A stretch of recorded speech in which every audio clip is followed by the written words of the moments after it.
Ladies and gentlemen, coming to the stage is MIKEKINGBIZ, the voice of RVA business media. At MIKEKINGBIZ, we celebrate the idea that business makes society better. On behalf of the whole MIKEKINGBIZ ecosystem, we say a big thank you. This is my biz. Rounds of light, but still boxing my shadow. This is my biz. Never threw in the towel though. Hip hop, Messi, Neymar, and Ronaldo. Go! Scored on these boys. I won damn near every single award on these boys. Sold out movie theaters and even tours on these boys. Feeling like a mop wiped the floor with these boys. People ask me, my King Biz. Ladies and gentlemen, welcome back to On the Mic with Mike. Mike King here, coming to you from the MIKEKINGBIZ Call Federal Credit Union Media Center, high above Henrico. All right, so you can follow me on social platforms, which is On the Mic with Mike, RVA, as well as MIKEKINGBIZ. And we got the man in the building, Ron Chavez is back. Welcome back. Hold on, sir. Hold on. Hold on. Ron Chavez is in the building.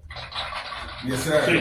Yes, sir. We spare no expense around here. I love it. That's what we do. Yeah, all right, sir, tell us who you are, what you do. Yo, my name is Ron Chavez. I am the founder, director of Happily Natural Day, the co-founder of the Central Virginia Agrarian Commons. I farm. I'm an organizer. We work to reclaim land for African-American farmers. We train community.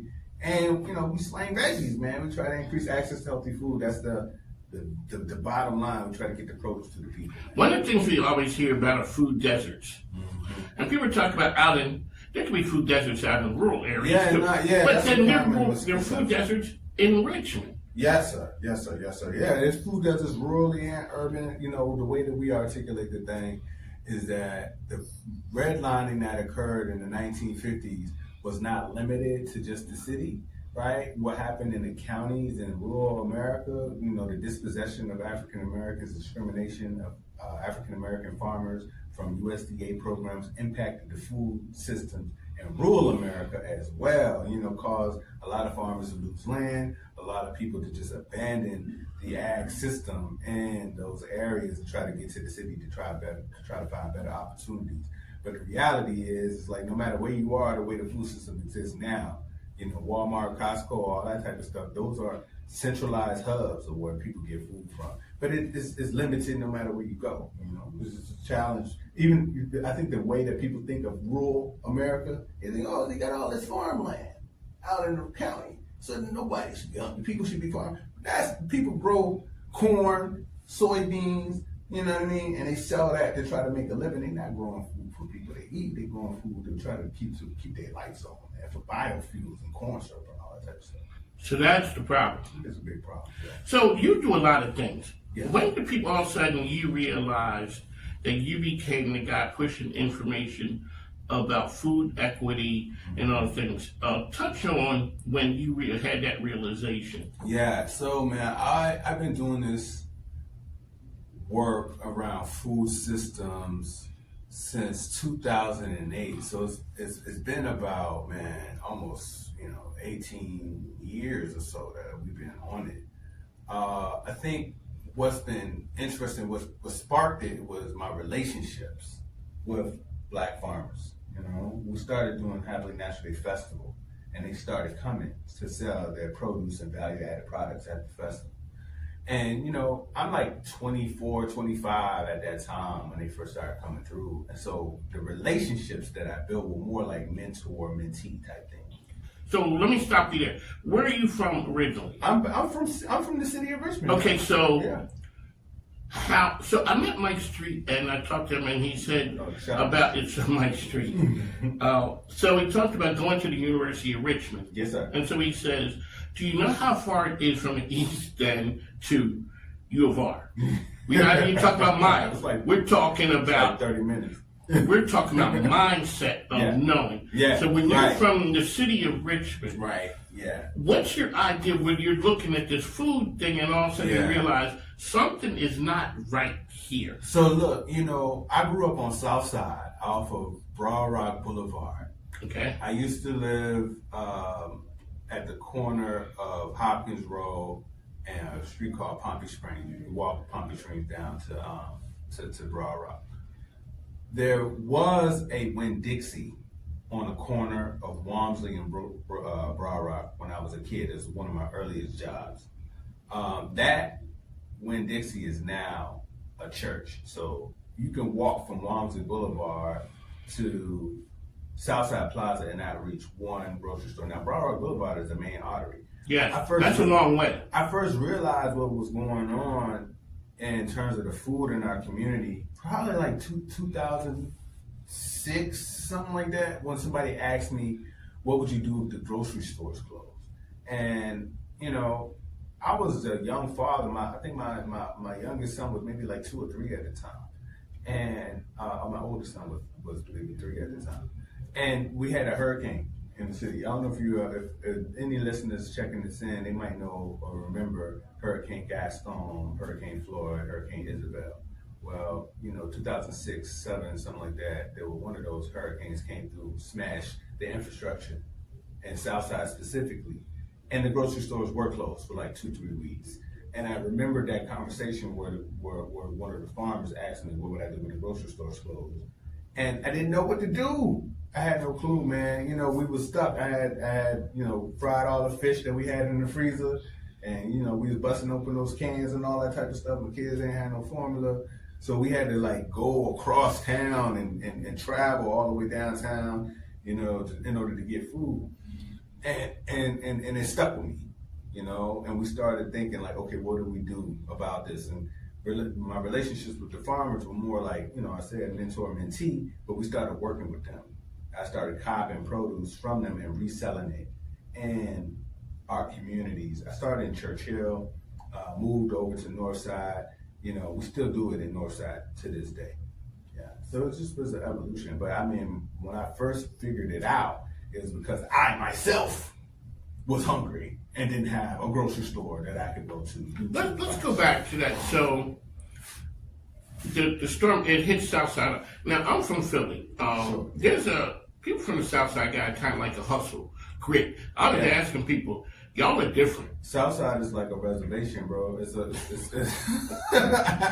I mean, no, for real, no, because it was annexed from, so I don't know if people know the history of Southside Richmond, but back in the 70s, what we consider Southside Richmond was not originally a part of the city.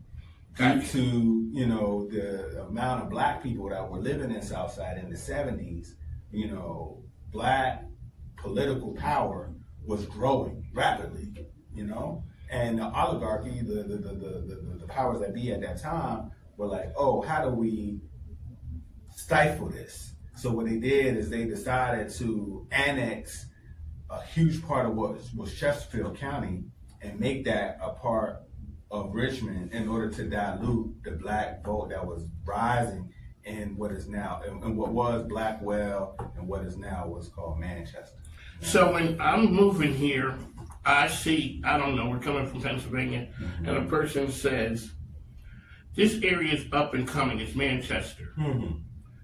It's not downtown, but it's close to downtown, and you can see downtown, but when I get here, I'm looking like, sure glad I didn't take that. Yeah. That's 2014. Yeah. Now, can't get in there because of how hot it is. Yeah. So I say that Blackwell was sacrificed in order for Manchester to be a thing. So what is now Manchester is sat on the border of what used to be Blackwell housing projects, right? It was basically one of the largest Richmond Redevelopment Housing Authority communities in the city in the 90s, 80s, 90s, and in the early 2000s. So Hope 6, which demolished that housing project, is what all of those houses are that are around Coordin, Commerce, and all that different type of thing. Oh, really? Before that happened, there was nobody called Manchester. I mean, that was the name, but it wasn't a community that people lived in.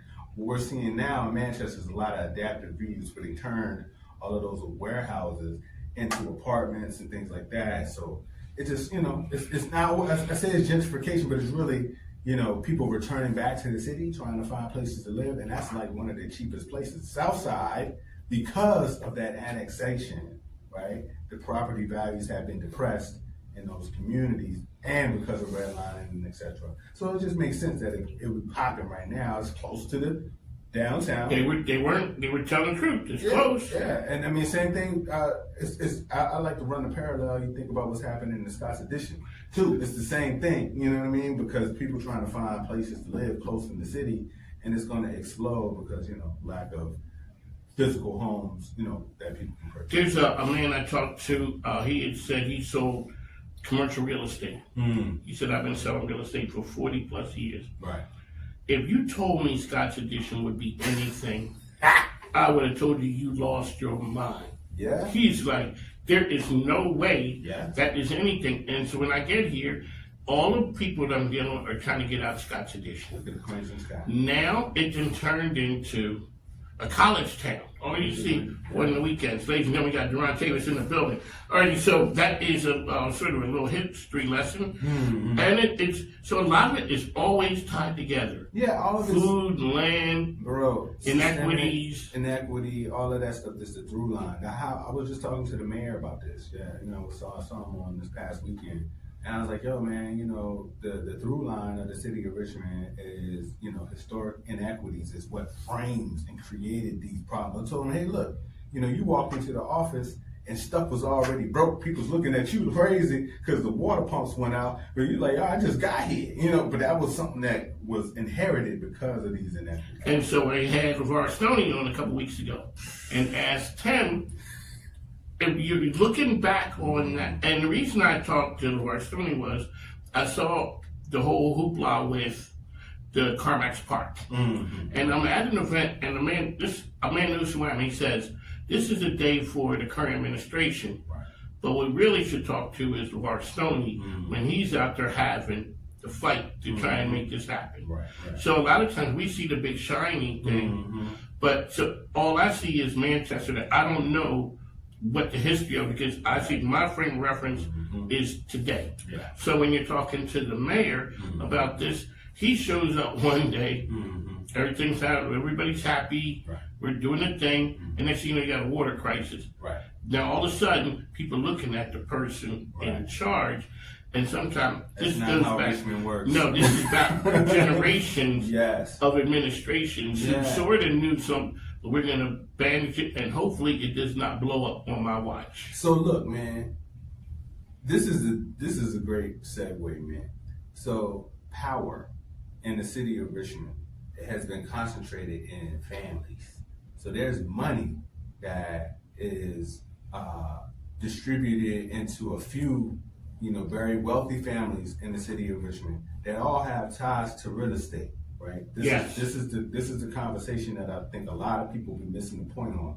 Any administration that comes in has to balance the fact that the money that comes into the city in order to develop is coming from very select few families, right? And the infrastructure that already exists the way it exists because those families have divested from the city of Richmond and are investing in Chesterfield and Henrico and all that type of stuff, right? So when we talk about who's getting money or how does this administration get money, the first person one of the first families that I point to would be the Dooleys. Let's talk this. So the Dooleys are like, Neymont, right? These are the architects of St. Joseph's Villa, right? You know what I mean? Or let's talk about the Ginters. So Louis Ginter, there's a botanical garden named after him. The entire north side is a result of his machinations in the early 19-teens to create, a walkable, what we call streetcar community. The entire framework of north side is a byproduct of Louis Ginter's visions for like people riding bicycles and catching trolleys throughout the city. So when somebody like Avula gets in the office, or Stoney, or Jones, or let's go back, Wilder, we can go back to Kane and the Chavises and Leonidas Young and all these type of people. They have to ask for the money from the people that have the dollars. It's not the taxpayers alone that are constructing the city and the infrastructure that we look at. So, these are, if we're going to have real conversations about the development of the city, the question is like, what are the wealthy spending their money on? And who's getting taxed the most in order to, make that infrastructure a reality? Ladies and gentlemen, Roundtable on Mike with Mike here, dropping nuggets of knowledge. All right, sir. So, I don't want to call you a rebel rouser, but, you be out here, ruffling some feathers. We outside. And so part of the thing was, a couple years ago, yes, sir. You beefed with the people in Chesterfield. Yes. Okay, you had a dust up. You had something. I will say it was a dust up. A dust up. Yes. All right, really quickly explain what you were doing out there. So, myself and a cadre of organizers, me and my comrades, Angela Patton and the Maggie Walker Community Land Trust and my man Vance Levy, we were working to develop what was called the Bensley Agri-Hood, which is basically a small neighborhood that had agriculture at the center of the development. So a farm connected to a community center and affordable housing. Okay, ladies and gentlemen, 1 second here. Sound like a good idea. Sound like a great idea. People need housing. Okay. People need food. It made sense to me. It makes sense to you. It makes sense to me. It makes sense to me. Yeah, I think it's a good idea, right? So okay. We got into the zoning conversation because this is contrary to popular belief. Even if you own land, you really don't own it because you got zoning policies. You can't do what you want to do, period. Yeah, you got it, but you still got to answer to somebody. So the zoning on the property needed to change in order for us to build this out. So, we went about the normal process, talked to the planning commission for the county of Chesterfield. They were like, yo, green light, go. Sounds good. Amazing. Yeah. Everybody's happy. Everybody walking down the street holding their hands. Everybody's good. Everybody's good. Until we what? Until we get to the planning commissioner for the county, for that particular district in the county. And I like to say they saw the wrong complexion coming in to try to do this thing. Because if it was somebody else, I doubt we would have had the same level of, scrutiny. Yeah, more than scrutiny, I would say it was more resistance. So what happened is that when you do a zoning policy change, it needs to go before the planning commission in order for them to vet it and say, yes, this is a good idea. So instead of us getting our time in front of the planning commissioner kept deferring the case. Like multiple times. I think at last count it was like 3 times it got deferred. And in between, what you do is you try to negotiate. Like, okay, you're trying to defer this while you're deferring it, or here's some reasons that you might not feel like it could go. We had a lot of things going on. Community center in the plan, affordable housing in the plan. We got this farm in the plan. So they were scrutinizing the farm component, which is odd because we're in Chesterfield County where, farming is pretty much a reality for many citizens in the county. So they were like, well, how many goats you gonna have on the farm? And we're like, I don't know, maybe 2, 3, right? Oh, you're gonna have chickens on the farm. Yeah, we're gonna have chickens on the farm. Are you gonna sell on the farm? We were thinking maybe we would do a farmer's market on it. These are all common things that happen. And they're like, well, we don't know about that. So we're like, all right, we'll take livestock out. We're just gonna grow vegetables, right?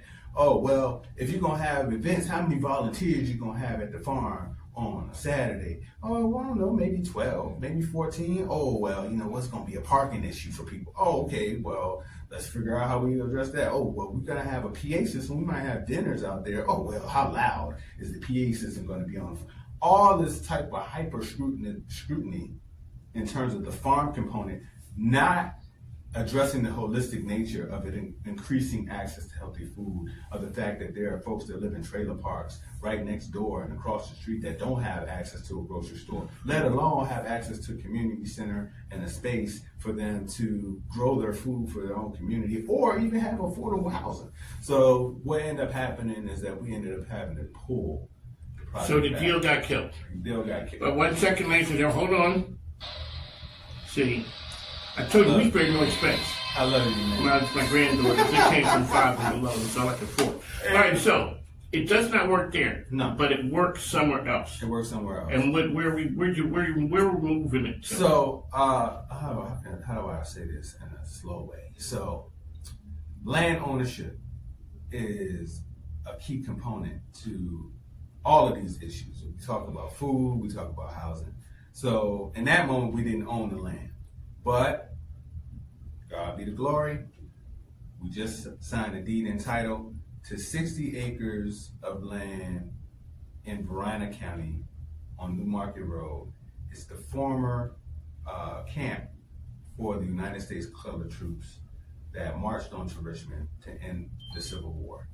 I'm thankful to be able to say that this donation came from the Capital Region Land Conservancy, and what's amazing about the 60 acres, it's almost 24 of those acres are farmable, prime farmland, right? But the back of the farmland backs up to Jarwin Lane, right? It's a cul-de-sac, and each one of the parcels around that cul-de-sac are already zoned for residential housing. So, our vision for what was going to happen in Chesterfield as the Bensley Agri-Hood has now been granted a much higher likelihood of development because of the 60 acres that we just acquired. And we'd like to thank our man over in Verina area. Yes, shout out to Tyrone Nelson. You know, much love to the folks in Chesterfield, Roscoe, all of the fam and folks in Chesterfield County. Because, no, not Chesterfield County. Henrico, come on now. We don't want to start nothing. Yeah, hey, you know, I love Chesterfield, but Henrico has been an amazing partner. You know, this time around, we are locked in step with Henrico. We got 20-acre project that we're managing in tandem with this ongoing, this up and coming 60, where we've turned 20 acres of 1,000-acre property right next to Malvern Hill, the Civil War battlefields up in down the street from Shirley Plantation, turned into a community farm. And this is a contract that our organization has as a result of our relationship with the county, as a result of our relationship with Tyrone and Henrico Parks and Recreation. So Henrico is jumping off right now. That's an amazing situation. Ladies and gentlemen, you heard we are in Henrico. You know, this is my. And y'all heard it here first, just to keep it funky. That's what I'm trying to tell people. You want to break news? Whenever I talk to Roscoe and those guys, I'm like, yo, come and break news. I know I only got the 2 mics. I got 4 mics in here. But you know what? I got to get a bank of microphones. Hey. But you know what? But you're here telling us a story. Yes. How can people get information about you out there? So look, man, we got multiple channels. We got a lot going on. The Central Virginia Agrarian Commons is the new community land trust. I'm from Philly. What is it? The Central Virginia Agrarian Commons. Okay. This is our new entity. It's only about 3 years old. We've got 150 acres. We're using that land to redistribute to Black and brown farmers who've been marginalized from ag. You know, you can visit our website, cvaac.org. This is a way for you to apply for access for land. If you're out here, you want to farm, you just don't know how you're going to do it because you don't own any land, you can tap in with us and connect in that way. And then Happily Natural Day is the organization that I've founded and we've been running for the last 23 years. You can tap in with us. We do food, we teach folks. We're currently training community members at this moment. We're in our Central Virginia Urban Farm Fellowship. It's almost week 4 of the fellowship. We run it twice a year. I'm encouraging folks that want to learn how to farm, come in, take our training, and then after you complete it, then you can get on some of this land that we've been accessing. So let's get to it. Shout out to a good friend, Erica Shanley, down in Virginia State. Mostly sugar. And that's mostly sugar as well. Mm-hmm. The idea that a person can raise food where they live and make money off it. Yes, sir. When I heard that, I was like, that's what we do, bro. That's what we do. That's right, Childsavers. We'd like to thank you for tuning in. On the Mic Mike is RVA's best business program dealing with, business. But it's not really totally business. It's business-ish. Yeah. You know, it's kind of like the things to hold stuff together. Yeah. You know, I'm not the real businessy guy, as you can see by my attire. Yeah, well, we try to do business and make a difference at the same time. You know, it's that balance, conscious business, man. I would say social entrepreneurship. Social entrepreneurship. That's the man right there. I'd like to thank you. Follow us Monday through Friday, 10 a.m., 12 p.m. LinkedIn, Facebook, Instagram, YouTube, Saturday morning, 6 a.m. In the East or on ESPN Richmond. Are you really gonna build like me? I'm the lesson learned time. Thank you, sir. Go around on the bed. How y'all feeling? Howdy. Credit or debit? It's your call. Call Federal Credit Union, your best call for free checking. Evolve together with Empower People. Introducing Empower People, the nonprofit that is here to educate and connect leaders to empower the people, organizations, and communities they serve. Picture this, a world where everyone is connected, communities thrive, and individuals have the knowledge and skills to create positive change and live out their purpose. That's what Empower People is all about. We offer a wide range of courses, learning and growth development programs, and our signature Empower Hour event. Our services are centered on education and connection to support purpose-driven leaders. Ready to take the next step? Visit our website at www.empowerpeople.org. That's mpwrpeople.org. And join the Empower People community as an individual, nonprofit, or for-profit organization. You can also find us on our On the Mic with Mike program, Evolve Together with Empower People, where I, Tiffany Joy Greene, MBA founder, executive director, and ex officio of Empower People, and guests will share insight on driving purpose-driven businesses, nonprofit, and for-profit. You can also find us on LinkedIn and Facebook. So what are you waiting for? Join Empower People today and unlock your true purpose. Evolve together. Ladies and gentlemen, Tiffany Greene, the Princess of Purpose. On the mic is Mike, Tiffany Greene here. We can start with the shenanigans. Never. We never stop because she is the Princess of Purpose. This is a purpose-driven organization. That's what we are here. What we do is we use the power of media. Welcome back to the program, ma'am. Thank you, Mike. And every time you play that, you know what I want to do at the end? Jazz hands. Yes, you are creative. A little bit. And yes, that's I would have never known. I would have never known that you are creative. But you are the Princess of Purpose. And let's talk about why purpose. Tell folks who you are and what you do first. So I'm Tiffany Joy Greene, and I am the founder of Empower People. And Empower People is an organization that provides education, connection, and support to mission and purpose-driven leaders to drive positive impact and empower people. And again, you heard it in the intro, but you can find us on empowerpeople.org. That's mpwrpeople.org. And you can find us on social media, Facebook, LinkedIn, and YouTube. Hashtag Empower People.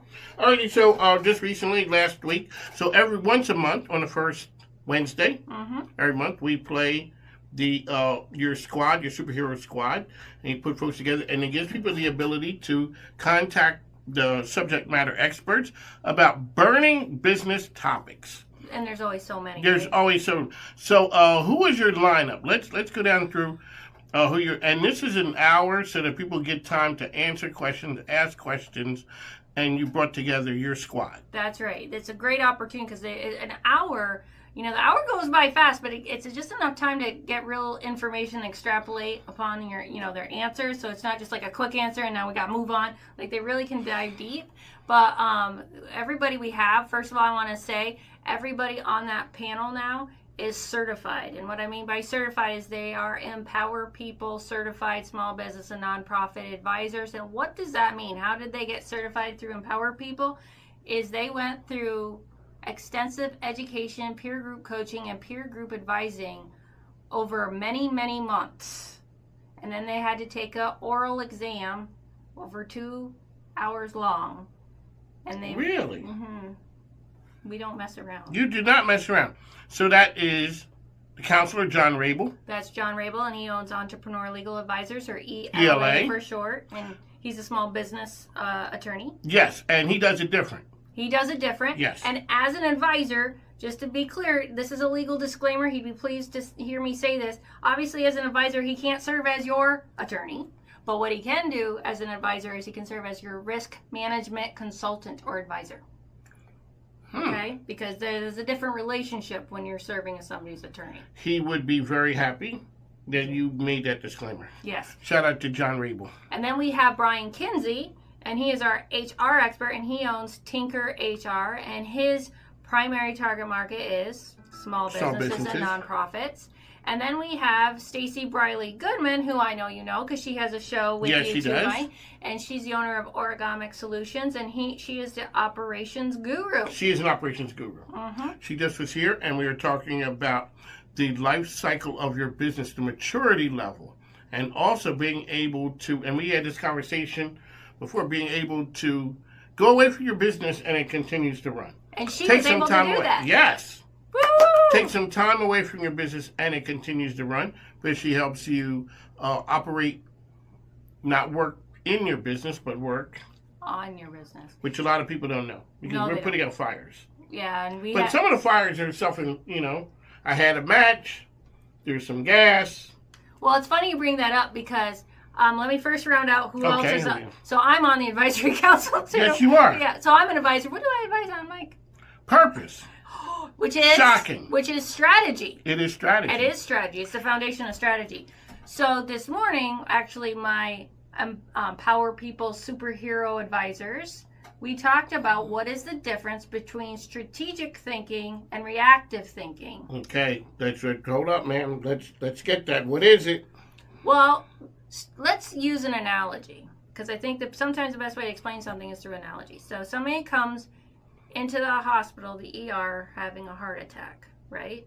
What is the reaction? Well, we got to save the patient, right? We're going to do whatever we have to do. Give them an aspirin. I'm not a healthcare provider, so I'm not going to give that plan or course of action. But they're going to go through immediately. They're going to react to save the patient. Does that stop there? No. No. Then comes the strategy, right? Because what happens once they save you? We don't want you to have another heart attack. We got to find the root cause to this heart attack. And it's not just the doing the lab work and doing the tests. It's what's your lifestyle, what's your exercise regimen, and what's that. But here's the other kicker, right? This sounds very, scientific. This is what doctors do. But what happens if the patient says, my quality of life and eating burgers is more important to me than having an extended life? And smoking cigarettes. Yeah, maybe it's more important. They'd rather have a shorter life and do whatever the heck they want to do. Do you know, I know you're from Canada, ma'am. Do you know who Mickey Mantle is? Yes. You don't know. Yes. Mickey Mantle had said, if I'd known I was going to live this long, I would have taken better care of myself. You know what? Yeah. And like you're saying, so you say to the doctor, he says, you need to do this for a better life, to live longer. And some people will say, I don't care about longevity. I would rather do all the things I want to do and have a shorter lifespan. So what's the strategy then? Right? The strategies are different. What is their purpose? Right? You look at, some people are risk averse. Some people like adventure. Some people want to jump out of a plane. Somebody's like, the only way I'm jumping out of a plane is the plane's crashing. Don't make me, that doesn't sound like fun, right? No. Right? But that's, what is it that they want to get out of life? That's the difference between strategy, because you're thinking long term, the long game. Reactive thinking is, I just cut my finger, it's bleeding, I got to stop the bleed. You're not thinking. But here's the kicker in business, right? Here's the kicker in business. Or even with cutting the finger. It's bleeding. The reaction could be, I got to stop the bleed. But whatever you do, by whatever stopping the bleeding is, what happens if you basically kill the finger? Not anything you do to save the finger is actually going to save the finger. But that reaction needs to be tied back to the strategy, which is save the finger. Long term, I got to stop the bleed. Short term, I got to stop the bleed. But I want to keep my finger indefinitely. I want to. When I'm mad at my spouse, I want to be. You don't want to be doing that with a nub. I'm sorry. Yeah, that wasn't right, Mike. But the thing is, it's always, what is the overall mission? You're gonna like this because you were in the military, right? When you're in the military and you're in combat, do things change sometimes and they have to course correct and react? The time. But when they do react, what do? They tie that reaction back, and it's quick thinking. How does this reaction support the overall mission? Right, there will be an after-action report that will say, how did this impact the next step? The mission. The big mission. Not just the next step, but we are going in, we're going into Afghanistan for this reason. When we reacted to this, did that support the mission, or did that take us further away from the mission? That's true. And you have to course correct on the fly sometimes.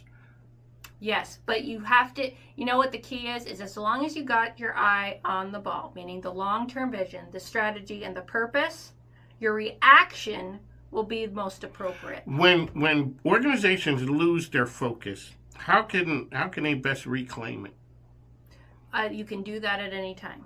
You can. So if you've been caught in the weeds, like I say, and you've been continually reacting, and usually when you continually react, you're kind of digging yourself deeper in the hole, and you're like, oh my gosh, how do I get out of this hole?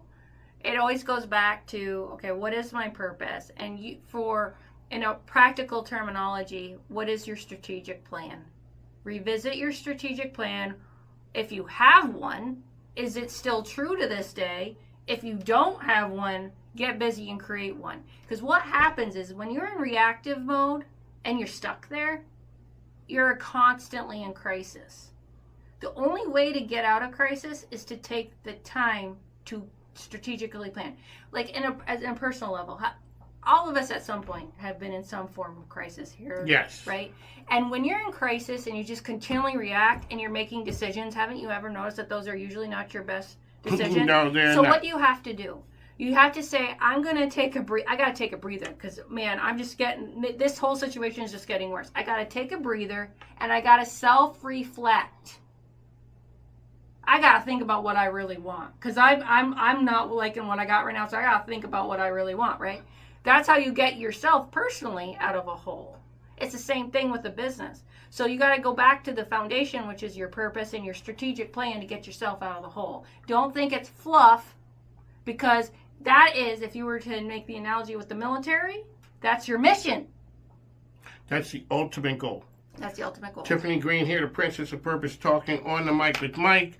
Ma'am, so when we're looking at it that way, you are putting a lot of gobbledygook, kumbaya stuff out there. And you know, I'm right down that road with you. There is a bottom line effect to all this that we didn't always know. It's like, Tiffany, they're just talking about that feel-good stuff. There is a value in this feel-good stuff. Every point of research that has been done on purpose, there's the affects profit and affects your revenue, because number one, your customers or your clients want to know what your purpose is. Yes, to best serve them, but what is your bigger objective in this world that we live in? What are you really trying to do, right? Look at like the bigger companies that do really well and have been around a really long time, and look at what their purpose is. It's not, I'm here to make widgets, right? It's the widget is a means to an end.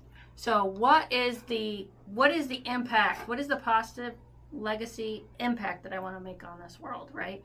And so I think when we think about it as gobbledygook, think about what that means. If people are buying your purpose, they're not just buying your product, right? If you say, Tiffany, I'm selling you airtime, then I'm buying airtime. What would stop me from buying airtime from somebody else? That's true.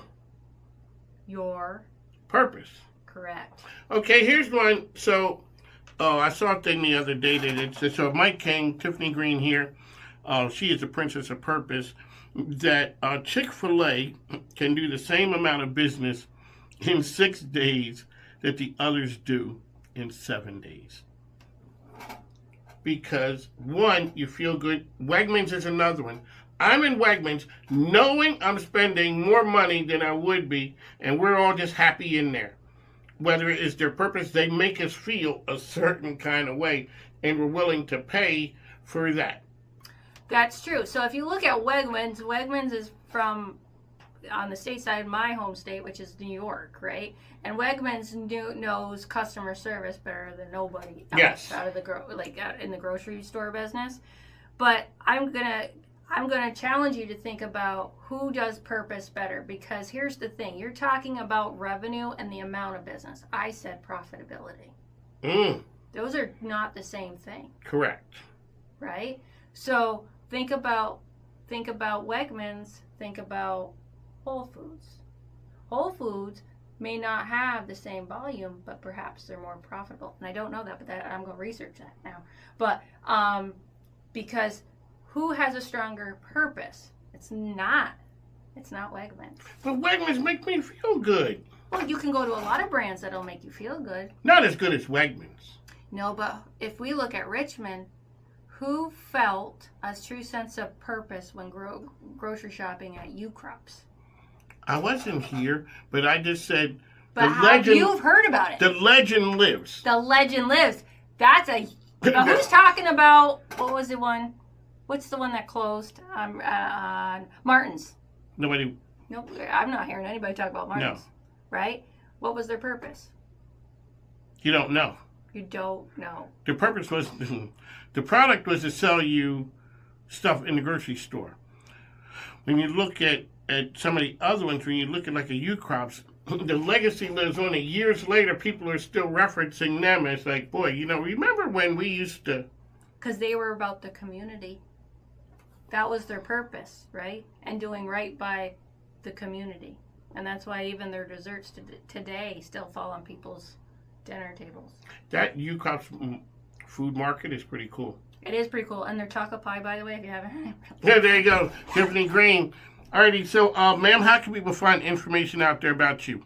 Pretty much in all kinds of places. Like Tiffany Greene with an E? With an E, not the color. Not the color. I forgot that part. Yeah. Alrighty, so, purpose is Tiffany Greene is, she's pulling talent in from around the globe. That's correct. So this is a really big thing. So let's give a little tease about what's upcoming with Tiffany Greene.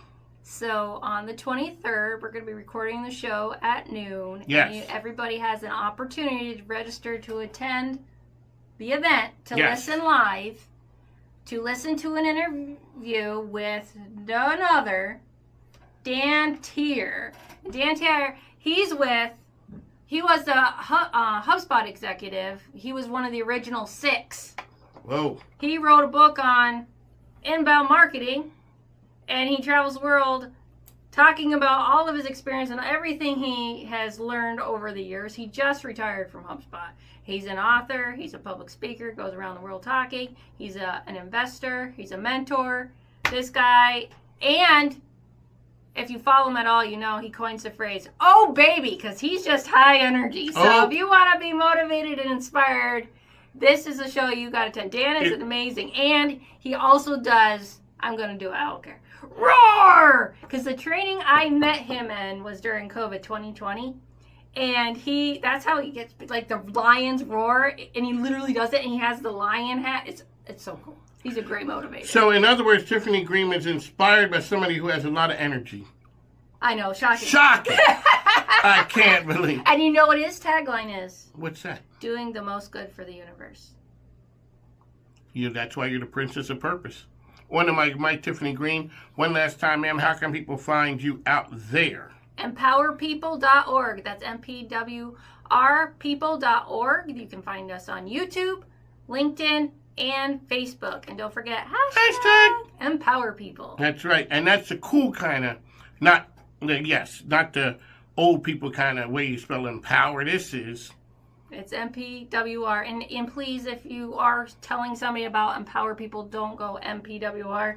We're not a radio station. It is Empower People. It is Empower People. No, she does have a radio voice. She has a radio background. One of my Tiffany has to go. She has to go out there like a Johnny App. You're like superhero. We're Mike, superhero pose. Yes. Seriously, it makes you feel good. Yeah, I just pulled a muscle. On the Mike, we gotta go. We're gonna get Tiffany Greene a cape. That's right. She's gonna walk around with. Oh, do you know Shana Kabaznik? No, I do not. She used to have one of them fab women. They used to run around with capes on. Oh, I didn't know that. That sounds cool. That is cool. That's cool. But it's different when you see a bunch of women running around. Can you imagine a bunch of men walking around with one of my? We gotta go. This is the night that 10 years, 15, 20 years, you're going to be looking back and saying, I was here.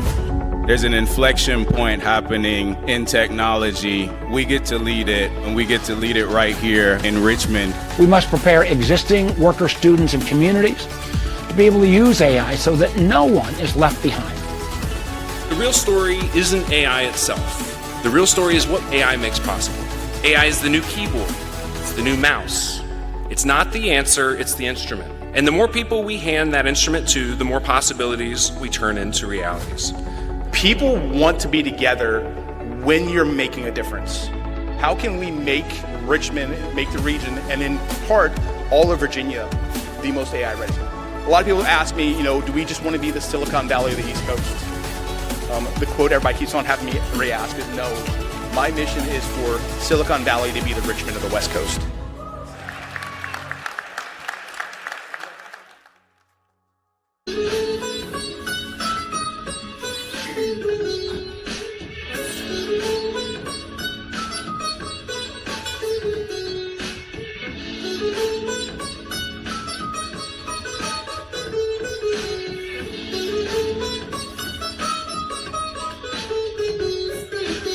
Ladies and gentlemen, welcome back to one of Mike King here, coming to you from high above Henrico in the MIKEKINGBIZ Call Federal Credit Union radio studio. Name of that song is Cash Rules Everything Around Me. Shout out to the Wu-Tang Clan. I used to live on Staten Island, so kind of like it says something, but we are a business show. We are the premier business radio as well as online program. You can follow me Monday through Friday, 10 a.m. to 12 p.m. Instagram, LinkedIn, Facebook, as well as YouTube. Saturday morning, 6 a.m. to 7 a.m. on ESPN Richmond. That is where you find us. What we do is we talk to the best and the brightest people who have these streets buzzing with business. Welcome to the program, folks. Thank you so much. So now the cyberspace is in the building. And you guys also, when everyone else has .com, I thought that was pretty cool with .biz. You guys are .io. Input, output. That's what that means? Yep, I-O. In and out. See, ladies and gentlemen, that's that Marine Corps right there, covering all the bases. Tell us who you guys are and what you do. Yeah, so my name's Lauren. This is Kyle. Together we run the cyberspace. So we are a cyber education and training company. We help organizations and individuals transform how they engage with risk. So instead of traditional training, click-through training, we design experiences. So we do things like tabletop escape rooms, live cyber crisis simulations, various interactive workshops. We're also working on a murder mystery concept right now. Yeah, so murder mystery cyber theater. So the reality is we're all in cybersecurity, right? We're all navigating this digital world, so we just make it something people actually can connect with and that actually connect with, and we make it fun. So when we talked about it before, so you guys do it for business, but you also do it from an educational standpoint, right, and for people from the young to the old. Like, we both know that a baby's born, and 15 minutes later, they know. They can open up their parents' phone. And you're handing the phone to the child right there because of all the things you're doing. Come on in. Alrighty, so one of Mike, ESPN Richmond, Mike, you can move one of the chairs right on over. How you doing? Mm-hmm. So we're here with the cyberspace. Okay, so tell us about how long ago was this an idea that you want to do it, and how do you make an idea come a reality? Yeah, I'll take that one. Yeah, it's been an idea since probably 2016. I've been in cybersecurity training for years and years. I've been in cybersecurity for 25 years, training for about 10 or 11 years, and I realized training sucks, especially cybersecurity training. It's not fun. You think, you go through, like Lauren said, click through training. Yeah, I know this, but then you just do a memory dump. So we make cybersecurity training that doesn't suck. The cyberspace.io domain, we've had it for about, 10 years, but just this last year, we made some huge leaps into our own business. And so we've been doing the cyberspace for about a year. One of the things I always talk about, so I sold technology. I told you. Yep. And whenever I'm talking, I would ask a person, who do I talk to in case if the site gets hacked? You're like, well, what happens? Well, no, I'm talking to the wrong person. Yep. I need to talk to the person who gets fired. Right. That person has a whole different view of, do I look good? Are we good? Mm-hmm. We're good? Thank you. Okay, ladies and gentlemen. We got the good fruit from Lawn Trampoline Park, and they didn't know they were walking in to be able to help and guide us. So thank you. So one of the ideas about security is business owners know what they know. and they're putting out fires left and right, and sometimes they may leave themselves exposed. Because nobody wants that call when something doesn't work, and we got to call Kyle. Lord have mercy. I'd like it if you called us. Now, Yeah, but the problem is that commercial was want to get away when the person did something and something bad happened. And typically, that's how we find out something is wrong. Something bad happens. After the fact. Yep. So what do you guys do to offset some of that? Because business owners don't know what they don't know. Yeah, so training and awareness is a big one. We also do fractional cybersecurity services. So if you are a small business and you don't have training or policies in place, which most small businesses don't, we'll come in, assess, rewrite it. Yeah. Right. Especially AI policies. If your workforce is using AI right now, everyone's using AI. Everyone's using it, and your employees are most certainly using it. So you need to know what AI tools they're using, how they're using it, what kind of data they're putting in, what kind of data they're using. Is it right? We were just talking about is like, I don't even trust AI anymore because I don't. You got to ask for references. Hey, where did you find this? This is a great synopsis. I was looking for. Sounds great, right? Is it correct? Is it true? Because hey, if it's not true, you're going to make yourself look like an ass. One of the things we talk about is, so you guys are working with HR to come up with a policy on something that's moving 100 miles an hour every second. So business people are trying to find a way to get something done.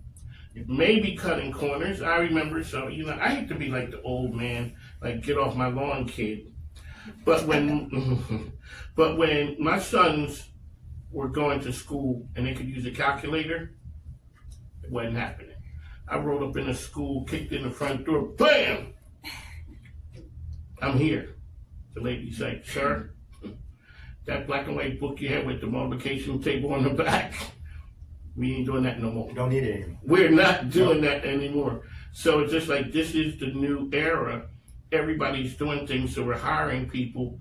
Not just young people know how to use technology. Old people like me, like I said, we got time to figure stuff out. Right. If you want to. So the idea, business owner doesn't know what they don't know, and now we're going over to the HR person to say, write a policy. Well, what they did last week, something changed, and now they need an expert to keep them up to speed, and that's the cyberspace. Right, and policies, that's one thing. Okay, you can have a policy, and that's great. Are you enforcing it? So if someone does screw up, are you giving them the tools needed and the knowledge needed to, at least if you screw up, hey, listen, fess up immediately. It makes everyone's life much easier. But policies and procedures are one thing. You have cybersecurity controls are another thing. So what we can't manage with training or policies, that's where cybersecurity controls come in. So you got your antiviruses, you got your firewalls, you got your cloud access security brokers. So you have all these controls that need to work with your policies and your people and your culture in your organization. So how can people reach the cyberspace out there? How can we reach you? Yeah, so our website, the cyberspace. So we got something lights right here. Nice. That's how we roll. And LinkedIn. Yeah, we're on LinkedIn, Facebook, YouTube. We also started a podcast as well, so we'll be posting some more videos soon. And yeah. If there's something that a business owner is doing right that they're not doing right now, what do they need to do before you hit the car? Like, you better be doing this now, or you may pay a price down the road. I mean, most small businesses, again, they think it won't happen to them. They're too small. They're not a target, but attackers don't scale down for small businesses, right? So they're most certainly a target. We just want to come in and provide training that people... If you're not training your workforce, that's the one thing that you can do for your workforce At least. above anything. Training is cheap. In fact, it's better to, we call it left of bang. So we want to make sure that you're proactive in your cybersecurity posture and culture. So training is a big thing, especially when AI is rampantly, ramping up, and just more connections, more third-party risk is another thing. Small businesses have an average of 70 vendors, whether they know it or not, that they use. Each one of those vendors could be a potential risk. So making sure you have a good idea of what kind of information your vendors are using of your company, and then training your employees on secure habits. Wow, you're just a ray of sunshine, sir. I know. Exactly. It's not. We make cybersecurity fun. We make it fun. Yeah. So you do. So now, speaking of making it fun, you've written a book. Yes. Okay. Is that Phoebe? It's Phoebe the Cyber Phoenix. Okay. What caused you to write the book? So, Yeah, of course. Okay. So we also do generational security, or GenSec. We say from first click to last password. So again, kids are being born into the world with a tablet in hand, and so it's part of like their early development. So the earlier we teach cyber safety, the better. And so I wrote the story. This is the first in the series. It's called Click Smart and Fly Safe in your cyberspace. So it's story and activity. Parents can kind of start these conversations earlier with their kids, do like a little interactive session with this book. There's a cyber hero pledge and certificate at the end where kids can, do their little checklist, sign their name. They got a little Phoebe badge, and they can kind of post it up wherever. Post it on their fridge. Or Gentle reminder every day. Yeah, in their room, where they're using their tablet or whatever. So just a reminder to stay safe and help others. When you look at the pledge, stop and think before I click. Right. Yeah. It's a good book for adults too. You better believe it. Ask a grown when something feels wrong. Sometimes you'll see a link, and that's because people have harped on it for so long. Yeah. We would have just clicked on it. Now I'm just like, Let me double check that thing right there. Pause. Yeah. Be a human firewall. These are things where it's for kids, but it's for adults. And especially when you have employees, remote access. I learned technology the hard way. Like I said, I used to work at an ISP, and I kind of fancied myself like I sort of knew what I was doing. So I had my house wired up, and my kids had I was running wires all through the house so that they could have access. That's before Wi-Fi. Yes, and so it was wired up, and the company used to ride around looking they found signal leakage. And they're riding, and my wife said, Mike, why is there a guy standing in the front yard holding this thing that looks like a gun?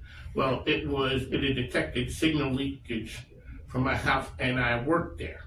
So when you're saying, go talk to them before you get in trouble, right?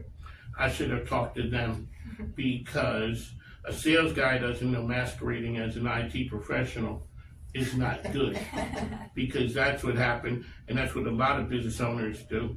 They always say you can tell the viability of a business by their IT closet. Right. If it looks good and buttoned up, for the most part it is. But now that's inside. Everybody has all types of connections, cell phones, and all of those are potential risks for business owners. Yep. Threat vectors, that's what they call them. Okay, so for a business, what's engagement like with you guys? Engagement, so like what do we provide? Or It's like when I call you up and I say, either something's on fire or I think I may need some help. So there's two scenarios right there. One is on fire, and like how quick can you get here, because somebody's holding something hostage and they want money or something.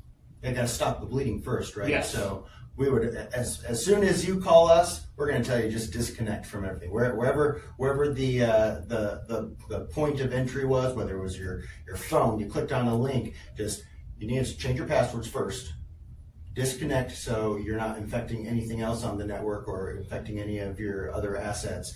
And then we'll go in and we'll do a risk assessment. We'll find out where the entry point was. We'll seal it up. We'll make sure that you understand what we're doing to help harden your network. And then again, we want you to come before anything bad happens. Left of bang, we want to make sure that your policies are all kosher. We want to make sure that your people are trained correctly on what to do during a cyber incident. We were talking earlier, who do I call?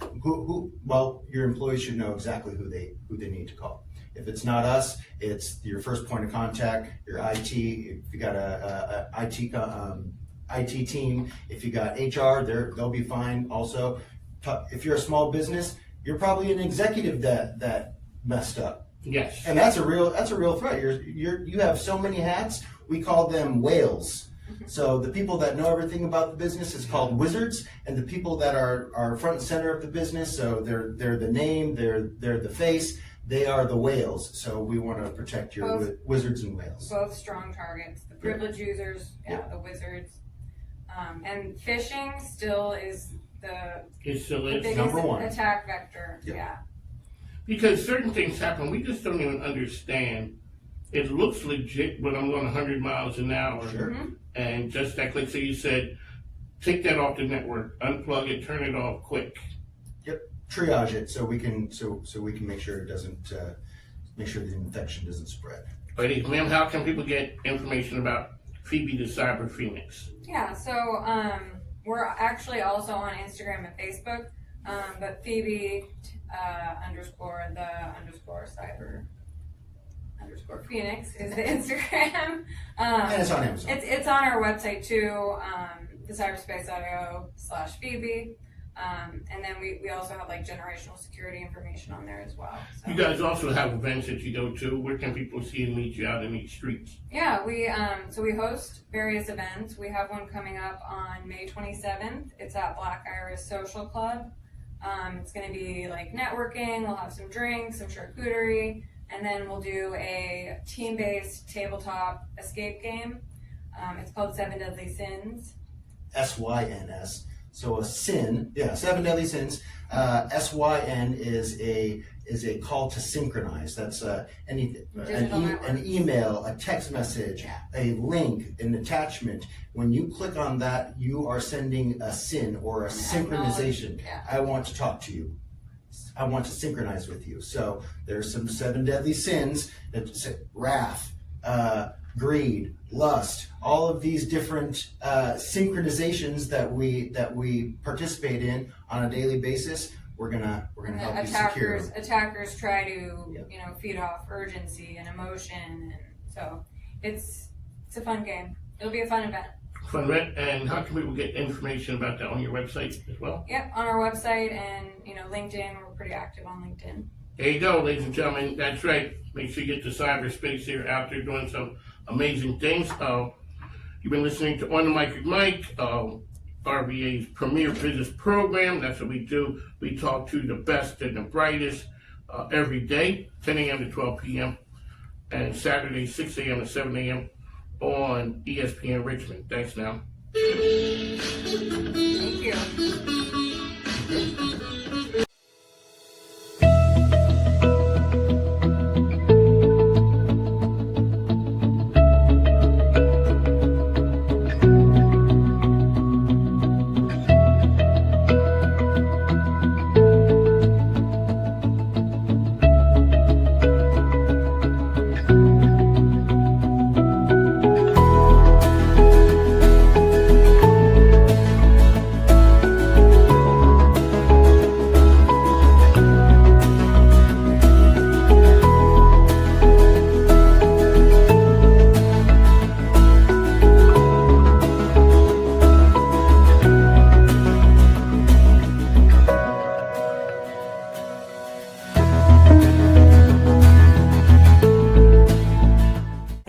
Lemon from the Virginia Wayside Furniture Studio for an all-new episode of 8 at 4. It's Kelly. All right, here we go. Hey, it's Matt Pachilli from the Virginia Wayside Furniture Studio for this food-filled I'm Kelly episode. Lemon. And I'm Michael Paul Williams. And welcome to the After the Monuments podcast. Happy playoff season, 804 football fans. For the Richmond Times-Dispatch, this is Jeff Shapiro. I'm Justin Lowe, food writer for N4 Magazine and dining critic for the Richmond Times-Dispatch, and I'm here to tell you where Richmond eats. Our marketplace is accelerating at an unprecedented rate. At Lee Enterprises Virginia and the Richmond Times-Dispatch, we are investing in the tools, talent, and technology to tell your story through a fresh lens, lifting local brands and helping businesses grow. Let us help you amplify your message, reaching the right audience at the right time. Welcome to the Road to Richmond bracket unveiling.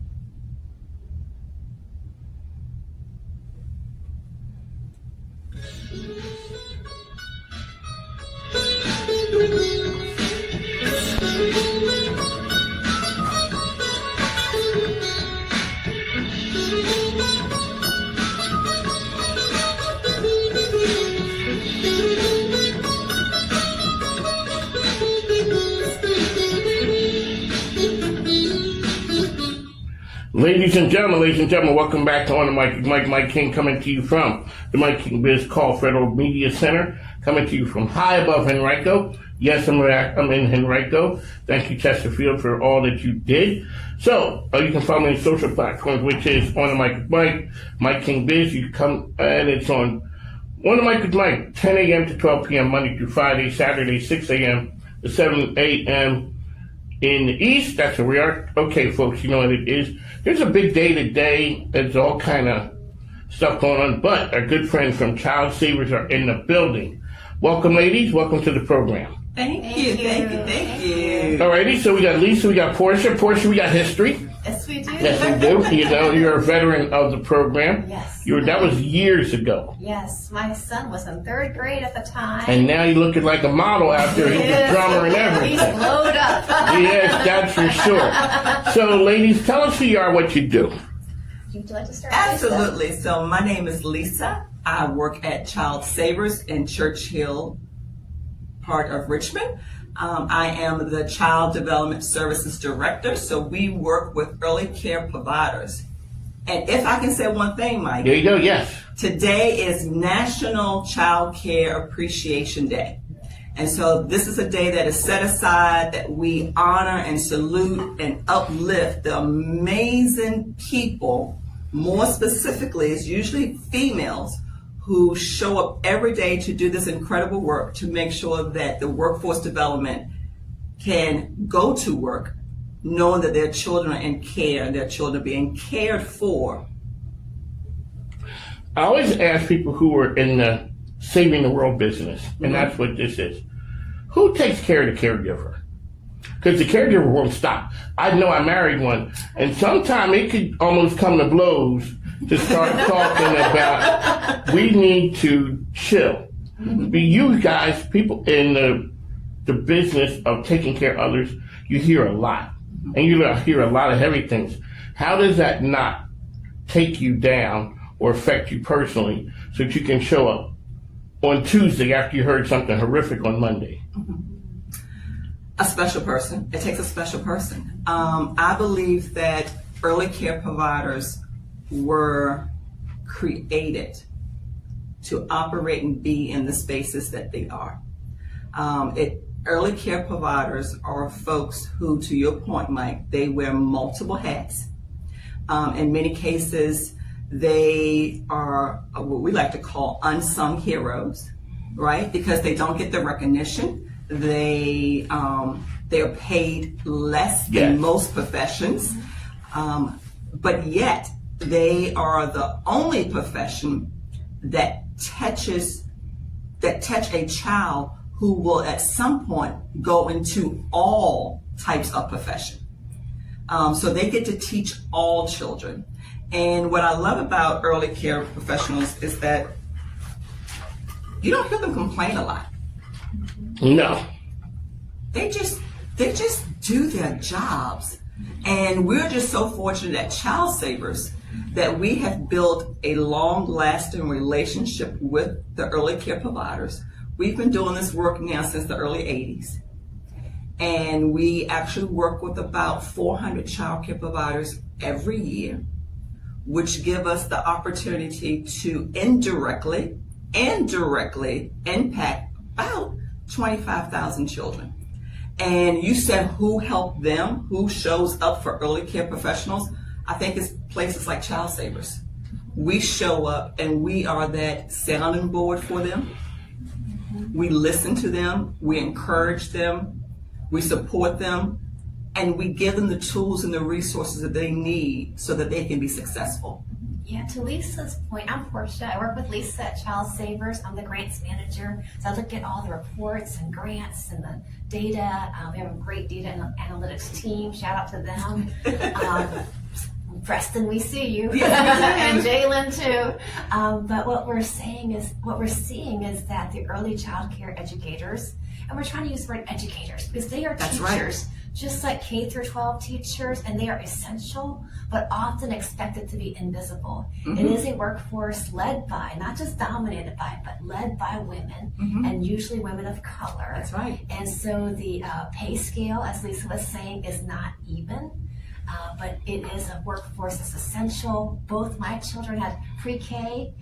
Experiences can be varied and different even among one family. So I see that the work that Child Development Services at Childsavers, Lisa and her team, we call them CDS, Child Development Services, CDS.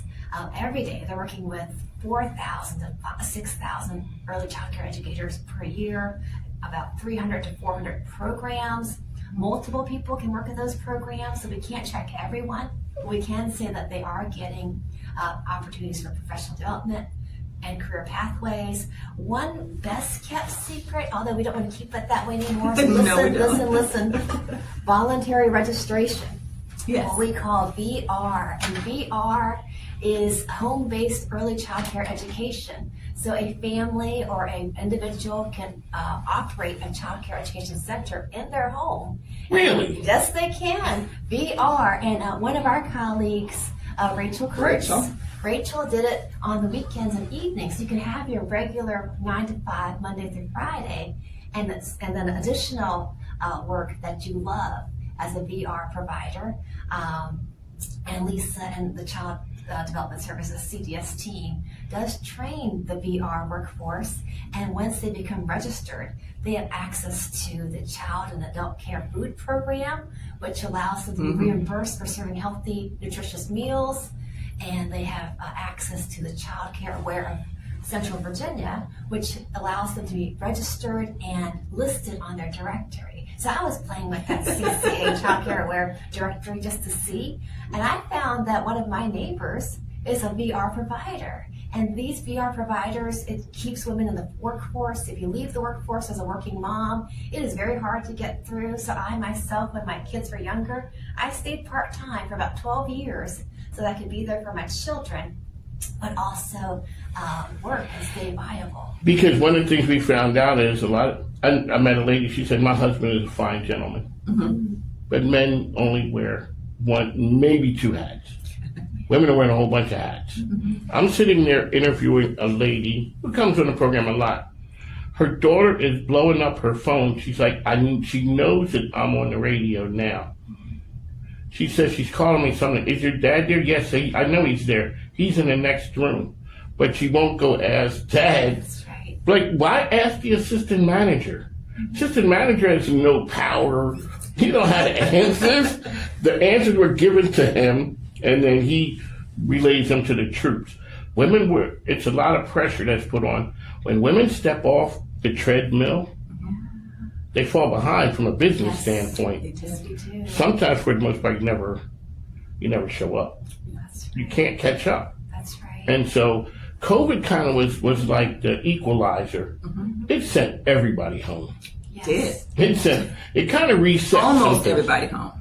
There were a bunch of people who weren't at home. Correct. Like the providers in the front line. That's right. They were front line. And we needed them. So I had on the superintendent of Chesterfield Schools, and I asked him, when the kids went back to school, What did you have to teach them? I'm thinking old school, reading, writing, arithmetic, all that. So he goes, no, we had to teach them how to engage with each other. They hadn't done that. And you had to stop and think. Those are all those things. So you, at Childsavers, you guys are working with kids at a young age because that can set the foundation of where we go. Absolutely. And we weren't, I know especially in our culture, we wasn't that big on going, getting help. Especially from a man's standpoint, from a boy's standpoint, boys turn into men. How are you? I'm good. You got 3 flat tires and you're riding on a rim. There's no way that you're good. But maybe now. So you guys have been in the field. Are we better than we used to be with getting help? That is a tough question to answer. Let me just say we're moving in the right direction. I don't know if I would say we're better. So let me give you an example, Mike. You just mentioned being a male versus female. So when you think about the fact that we are now in this is 2026, we still have Black boys, 2, 3, and 4-year-old preschoolers who are in childcare who are being suspended at a higher rate than their peers in their classroom. And what that is doing, and I don't think that we really realize this, early care is the first opportunity for children to be in a learning environment. Now you're going to tell this little 3-year-old that he's not worthy, and you're going to kick him out of that program. We don't realize what we are doing to that individual at the age of 3. And if we don't ensure that that child has the resiliency tools to bounce back, now we put them on a trajectory where education is not a priority for them because they learned that behavior at 3. Okay, let me ask you this, right? Do you think that happens because the person teaching them does not come from that environment, or they don't share a similar world? What may be frowned upon in one community is understood. There's a school I used to deal with, and it was an all-boys school. Now, I was a nerd before being a nerd was cool. I was. The thing is, though, they go outside every single day. They don't care about the weather. We're some of that, now you put that in a classroom, those boys, and they're like if they go to a regular school, they may take some heat because they're not the most macho, but they fit in here. How about if you put them in a place that doesn't take them out every day? The teacher, maybe it's a woman, maybe she's really soft-spoken, she may find that as a problem because she doesn't come from that world. Maybe she has kids, maybe she has daughters. She doesn't understand the roughhousing. My wife's best friend they told her she couldn't have kids. And so she got pregnant at 40. And around, 52, she's like, her son turns 14, 15, and his dad had passed away. Where did he learn this man ridiculousness from? Where? The one that my wife's like, Mike, stop rolling on the shopping carts. All the things that guys know, there was not a meeting that teach you the stupidness. It's just things you do. It's frowned upon. Maybe that teacher looks at that activity and says it needs to be corrected. And next thing, now all of a sudden you've gone from the general to all of a sudden you're different. Yeah, so I hear what you're saying, and I kind of believe it's a combination of everything you just mentioned, Mike. I think it's lived experience, of course. Lived experience is powerful. I also believe it's educating the early care providers to understand that not every child is going to learn on a cookie cutter approach. Okay. And not just boys, but we have girls.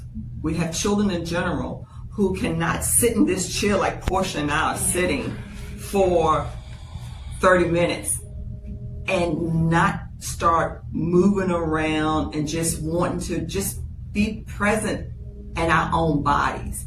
And when children are given the opportunity to truly move and be active, that's when they actually learn the most. Do you think it's reasonable? Years ago, I hate to be like, I'm the old man, get off my lawn. But we told kids, get off those computers, get off those phones. It's too much time. The pandemic shows up, get on that computer because you got to go to school. Kids do forget that. People do a million things. How can you expect that they're going to sit there in one place and do one thing for 30 or 40 minutes? I think it's hard for how we went to school before is different now of what we can expect. And so I think that for work that you guys are doing is important because there's a lot of pressure that people put on kids. People just don't put it on, society puts it on. It's all about the go get me my stuff society that puts a lot of pressure on them. Okay, so how does a person engage with Childsavers? Oh, many ways. So we are located in Churchill at 200 North 22nd Street. For those of you who are from the Richmond area, we are in the old WRVA building. We overlook the city, amazing view. You can reach us via Facebook, Instagram, but the best way that people learn about Childsavers is through word of mouth. It's through referrals. It's through those relationships that matter. Because again, we have been doing this work for so long. Childsavers is well known in the community, well known amongst the providers and parents in general. Okay, Portia, let's talk about the stigma of getting help. Sure. If I could just add to what Lisa's saying. So Childsavers has been around since 1924. Yes. And originally founded by a woman in 1924. Shocking. And really to give mental and physical care, mental and physical health care to all children, regardless of their family's ability to pay. We still have that tradition. It's still part of our ethos. We are led by a CEO of color, and both our CDS director and our other arm, mental health services director, represent underrepresented communities. So we've always led from the communities that we serve. So that lends to an easier way to gain trust and long-term confidence. The Childsavers continuum of care is prevention and intervention. So as Lisa was saying, Child Development Services is a child's first foray into socialization beyond their family group. And so that partnership between the early child care educator and the parent or the caregiver, that original partnership is really important, because as a child progresses through school, their early experiences does set them up to either love school or to feel like they don't belong.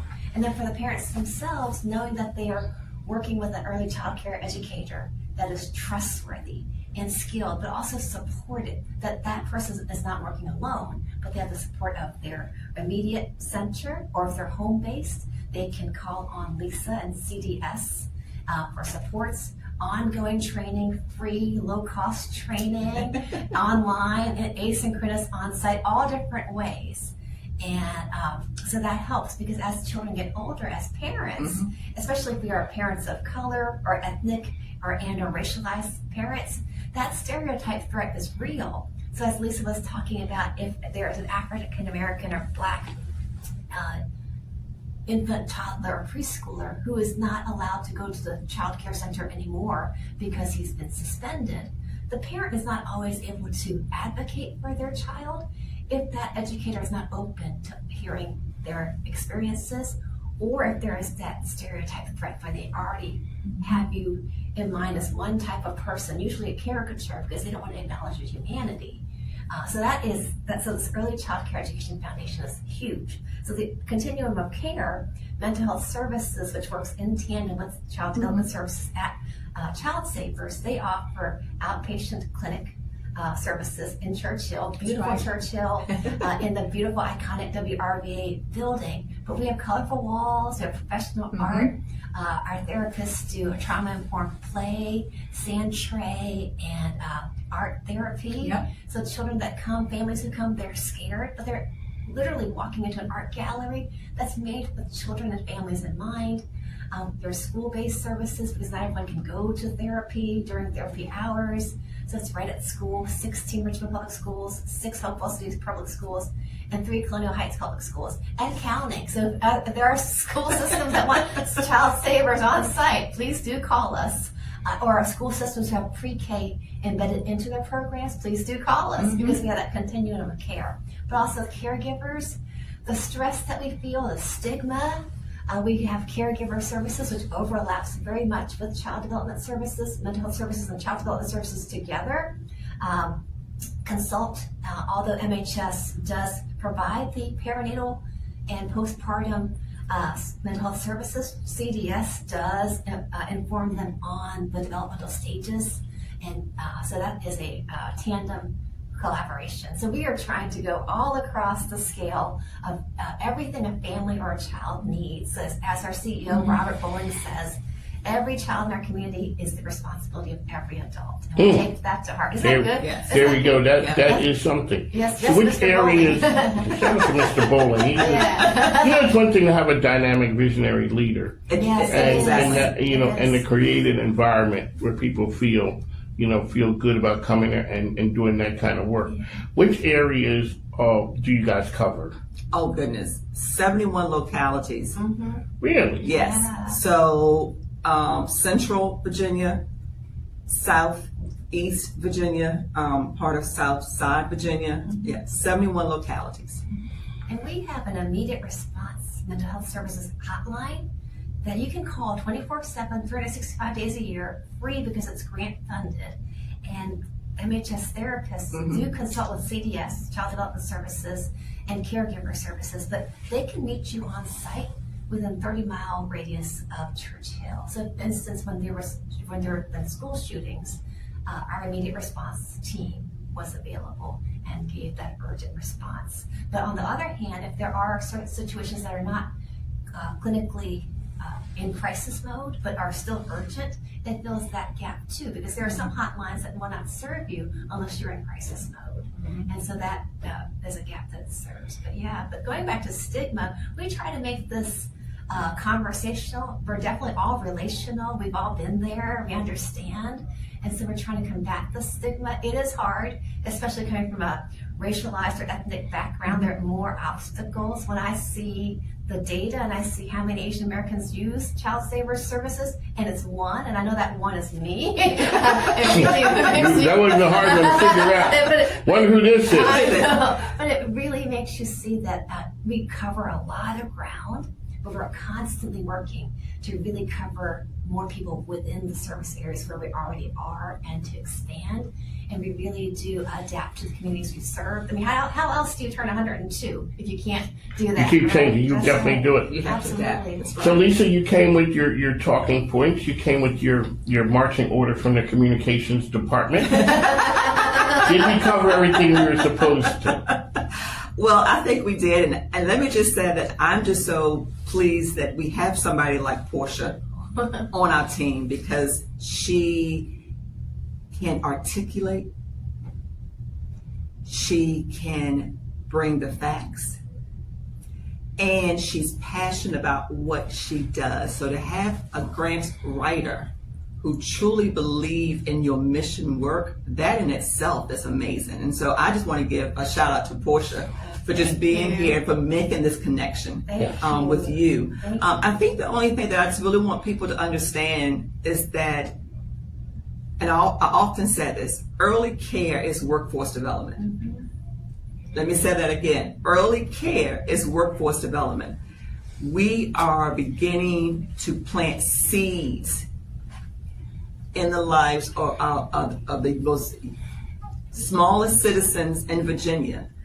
And with those seeds being planted, in years to come, we'll be able to reap those benefits, because we should have a more successful economy, because our workforce is more prepared. All right, ladies and gentlemen, Childsavers, one last time. How can we get information about Childsavers? There's a couple of different ways. We have lunch and learns. Oh, you do? We have, and you're definitely invited. Okay, what you guys gonna have over there? The next is May 19th, and it's usually like There's one in June. I can't recall the date, but I can send it to you. It is free. We provide lunch. Robert Bowling gives. Tell Mr. Bowling I said, hey. Oh, well, you can come I'm in gonna come person. Please come and say hi in person. We'd love to see you. And I also want to just give a shout out to Lisa. It is so amazing to work with such a phenomenal woman, right? Lisa Thompson is the director of Childsavers Child Development Services. She's been there for a long time. She's been a teacher, a center director, a supervisor. She is the authentic full package. And many of us Childsavers, Lisa is our person. She's the go-to person. She is. So how do we find the next generation of you guys who go do the work? Clearly, it ain't for the money.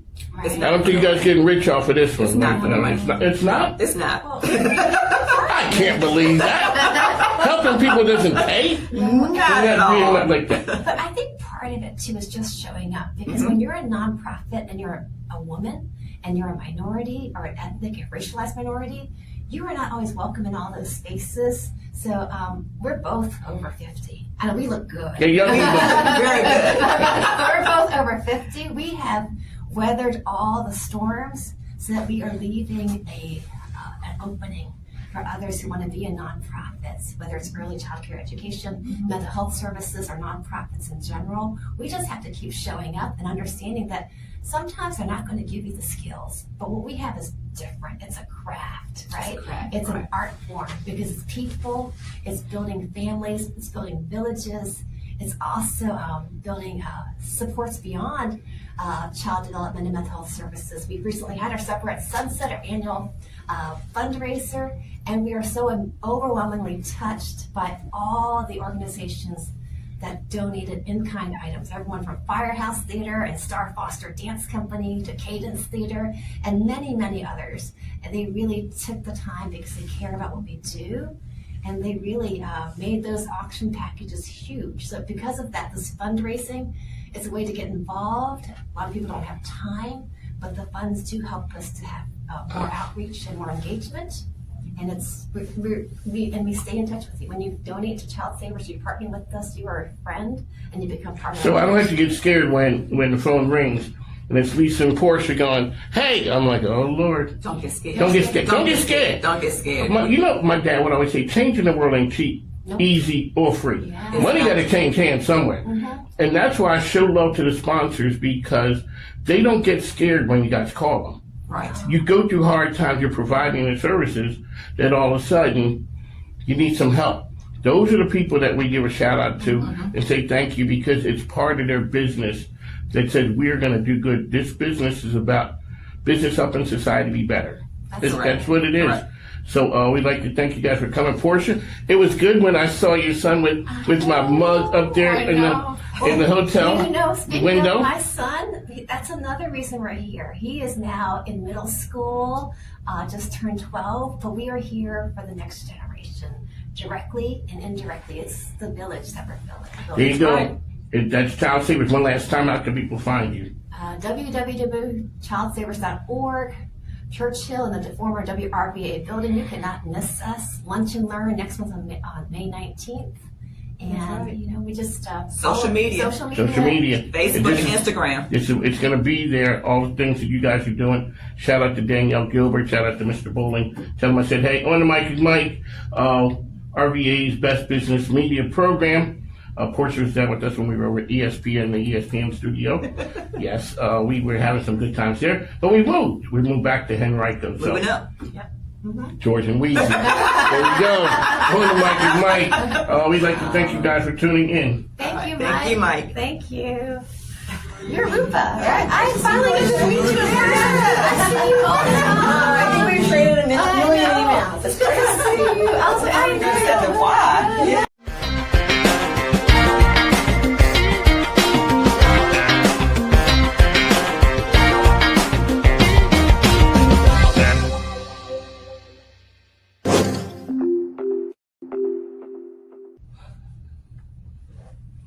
Ladies and gentlemen, welcome back on the mic with Mike King here, coming to you from high above Henrico in the MIKEKINGBIZ Call Federal Credit Union Media Center. That's who we are. You can follow us on social media on the mic with Mike RVA as well as MIKEKINGBIZ. You can catch us daily, Monday to Friday from 10 a.m. to 12 p.m. on LinkedIn, Facebook, Instagram, as well as YouTube. We are there with great shows, great guests, doing what we've been doing for the last 6 years. I got my man Tim Burke from Jani-King, Richmond in the building. How are you, sir? Great, Mike. How are you doing? How are you? I'm good. So tell us who you are, what you do. Well, I'm the regional director for Richmond and Central Virginia for Jani-King. Most of my responsibility is to lead a regional team to market the company, oversee operations and marketing and strategic growth in the Richmond and Central Virginia market. So tell us, so Jani-King is a nationwide, no, you guys are global. We're worldwide. You're global, you ain't just, right. no. Right. And you've been in business, you guys do an excellent job. Talk about the services that you provide.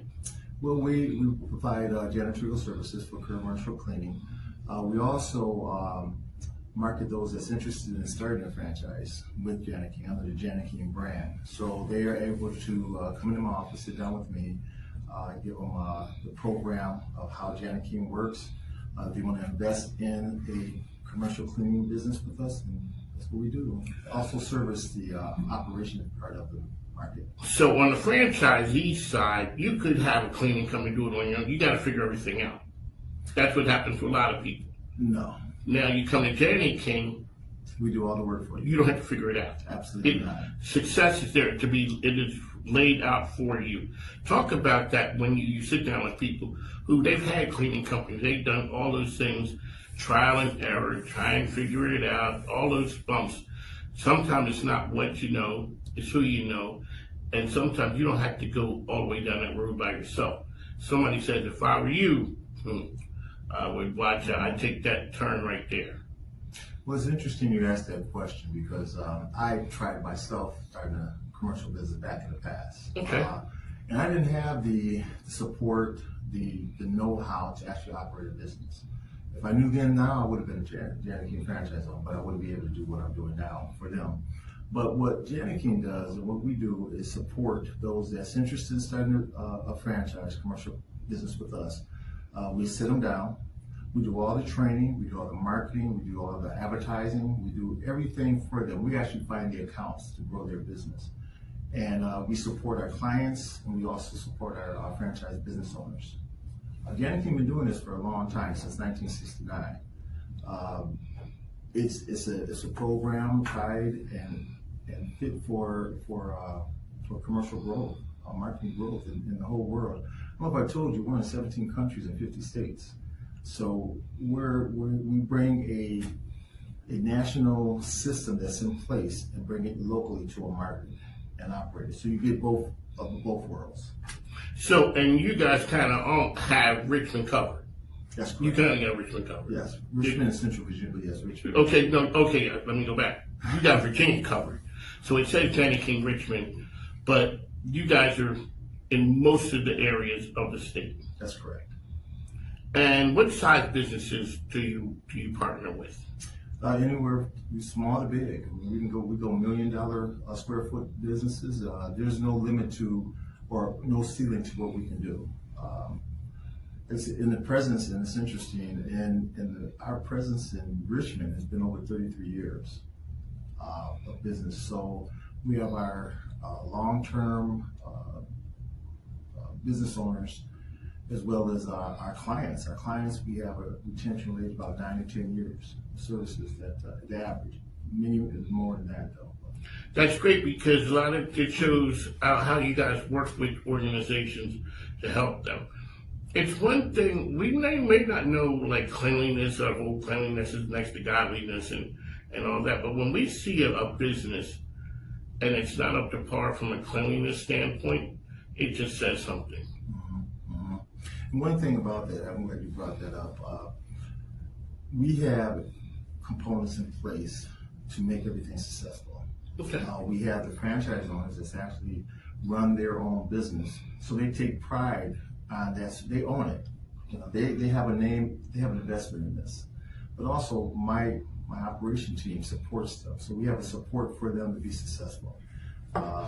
If there's a need, or our eyes are on everything that we service our clients, I have my operation team on it as well. So We try to cover every nick and cranny of this business, any services or anything. We're there to help. One of the things also is, Jani-King, you guys are big time in the community. You do a lot in the community. Explain why that's important to the organization. Well, it's important because we support community services 100%. I'm very involved with a lot of activities. I know, I see you there. I try to be out there, you know, just learning other businesses, what we can do to support them, how we can work together as an organization to make them as successful as we are, and vice versa. So a lot of times you say it's who you know, and when you're going out there meeting those individuals, I want them also to know who Jani-King is as well, and what we can do to help them grow their business as well as growing our my focus is to grow our growth in the region and the community and offer opportunities to those that may want to start a franchise. On the mic, I got my man Tim Burke Jani-King, Richmond and beyond. They ain't just Richmond or Virginia, they global citizens. That's what they do. What does an engagement look like with you guys? So all of a sudden I realize the error in my ways. I need to make my facility look better and operate better. What's the engagement like? Pretty much make a phone call. And what number do they call, and how do they reach Jani-King? Our phone number is 804-320-4030. That's our office. Feel free to give us a call. We're 24. I'm 24/7. My office. I know. From 8 to 5. I always say this, and I get in trouble when I say this. You ain't got to go no farther. You know what I'm about to say? I know exactly. Phone rings. It's that moment of truth. And that's happened Saturday, Sunday, after hours. I'm there available. And yes, it is good for the client. Sometimes it can be problematic. There are people calling on Saturday, and I'm telling my wife, you know, I kind of put it out to call me. Because when people need you, it's not business hours. Absolutely. You know, everybody has somebody. Organization X out there, they have a cleaning company until they don't. Exactly. And when they don't, what we want you to do is make sure you go check out our good friends over at Jani-King. Supporters of the community, you know what that means? That's big time for me. Tim, one last time, what you guys got? Anything you want to let our viewers know about? Anything special? We have a lot of things out there that we're targeting. We want to get involved more and more in the community. We're partnering with the chamber as well. So come see us, give me a call, and I'd like to sit down and talk to those that may be interested in growing a business in commercial cleaning. I'm the one to talk to. I can sit down, I make myself available, and they give me a call. There you go, Tim Burke, the best out there, folks. One of my I was going to say ESPN Richmond. So that been 6 years. On the mic is Mike, LinkedIn, Facebook, Instagram, YouTube, 10 to 12. We're coming to you from high above Henrico in our new digs right now. So what we're doing is still talking to the best and the brightest. We just changed locations. So Monday through Friday, 10 a.m. to 12 p.m. Web-based, still bringing you the best and the brightest. Saturday, 6 to 7 a.m. Eastern time. But one of the reasons I wanted to reach out to you was a couple. One was I had seen the events with Justin Fairfax. It was horrible. It was all those things. And people think of people running for public office. Yeah. It's public. Yeah.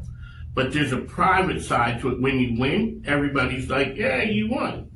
But what happens when you don't, when you still had the same vision, you still wanted to serve the public, but you sort of go it, and now that becomes your private world. Touch on that for me. Well, you know, it is, first let me say that, you know, my heart goes out to Justin Fairfax kids, you know, the Fairfax kids. They've lost their mother, they've lost their father, they've been orphaned, and we should be praying for them and that entire family right now, because growing up without parents in your teenage years and for the remainder of your life is unfortunately going to be a tough road for those kids. So may the Lord be with them.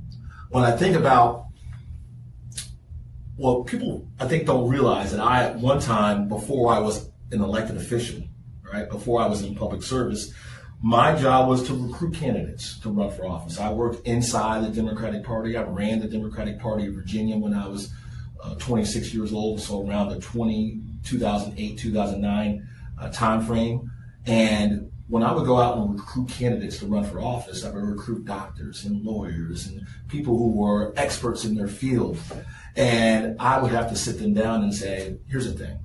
I know in your heart of all hearts you think you're going to win this, and we want you to win. But you have to prepare yourself to win, but also you have to prepare yourself for the alternative, and that is losing as well.